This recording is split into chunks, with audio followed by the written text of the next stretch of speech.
আমাদের রাজধানী দিল্লিতে বম ব্লাস্ট এবং দিল্লি এখন হাই অ্যালার্টে আছে। গত সোমবার সন্ধ্যা 6:51 নাগাদ সেখানে একটা গাড়ি ব্লাস্ট হয় বা বম ব্লাস্ট হয়।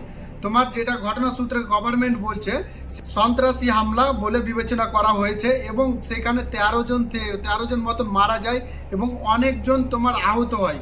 আর এখানে আমার কাছে প্রশ্ন যে এত বড় হয়ে গেল কিন্তু কেউ একটা প্রেস কনফারেন্স এসে কেউ অ্যাকাউন্টেবিলিটি নিচ্ছে না।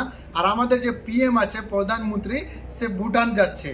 আর ভুটান যে আমার কাছে এটা পোস্টপোনও করা যেতে পারতো, একটা এত বড় ইনসিডেন্ট ঘটে গেছে, একটা প্রেস কনফারেন্সের দরকার ছিল, সেখানে কিছু করছে না। হয়তো তারা সেন্সিটিভ ব্যাপারটাকে মানে প্রকাশ করতে চায় না তাই হয়তো। এবং গাড়িটা ছিল হন্ডাই।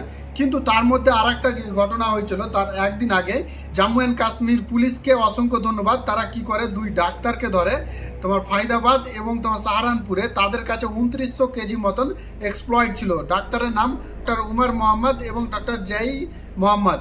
আমার কাছে প্রশ্ন, এত পড়াশুনো করে এত করে এগুলো যদি করবা, কিছু দরকারই ছিল না তোমাদের।